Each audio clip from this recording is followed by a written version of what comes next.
চল বোন, নিজের খেয়াল রাখিস, আমি আসছি। আরে কি হয়েছে, তুই কাঁদছিস কেন? দাদা, মা বলেছে। কি বলেছে? যখন কেউ বাড়ি থেকে যায় তখন কাঁদতে হয়, কারণ কাঁদলে টাকা পাওয়া যায়।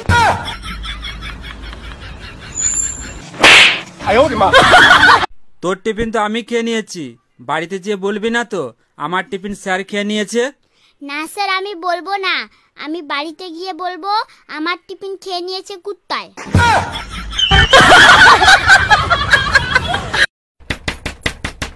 বাড়িতে কেউ আছেন? কি হয়েছে, কি দরকার বলুন। এই তো বৌদি, আমরা চাঁদা চাইতে এসেছি। সে কি, সে তো অনেকদিন হলো আমি জ্যামিতি করা ছেড়ে দিয়েছি, এখন আমি চাঁদা কোথা থেকে পাবো? সোহানি, সোহানি তুমি কি করতেছো? আমার আলমারি খোলো বাবা। আমি মেকআপ করতেছি টিকটকে লাভ পাওয়ার জন্য। টিকটকে লাভ পাওয়ার জন্য মেকআপ করতে হয়? কে বলছে? বউ হলো কুলার, যার ঠান্ডা কম আওয়াজ বেশি, আবার রিমোটও থাকে না কন্ট্রোল করার জন্য।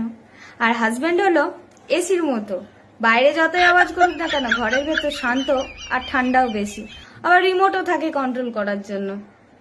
কি ত্রিপুরে নতুন ঘোষণা, কোন ছেলে যদি কোনো মেয়েকে প্রপোজ করে আর মেয়েটি যদি বলে আপনাকে আমি দাদার মতো দেখি, তাহলে এবার থেকে মেয়েটির বাবার অর্ধেক সম্পত্তি ছেলেটাকে দিতে হবে।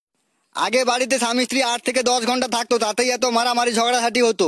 এখন টানা 21 দিন একসাথে আছে, বলছি কোর্ট খুললে কোর্টে ডিভোর্সের জন্য লাইন পড়ে যাবে না তো? আগে সরকার যতই নিষেধাজ্ঞা তুলে দিক না কেন, আপনি আরো কঠোরভাবে মেনে চলুন। মনে রাখবেন, সরকারের কাছে আপনি শুধু সংখ্যা মাত্র, কিন্তু আপনার পরিবারের কাছে আপনিই পুরো পৃথিবী। আরে সঞ্জয় দা, আরে সন্টে,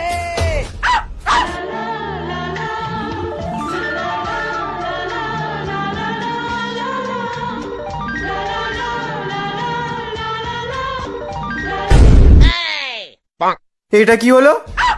এতদিন পর দেখা হলো, বাবার পা ধরবি না?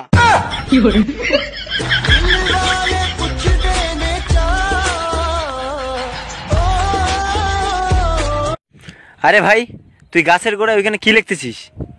এক্স এর নাম। কেন? যাতে কুত্তা এসে মুতে দিয়ে চলে যায়।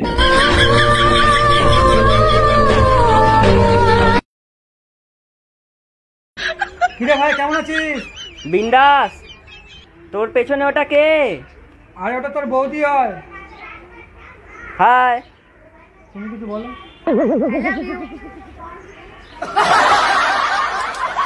বিয়ে করলে আমি বাড়ির বড় মেয়েকেই করব, কারণ ছোটগুলো তো এমনি ফ্রিতেই পাবো। বিয়ে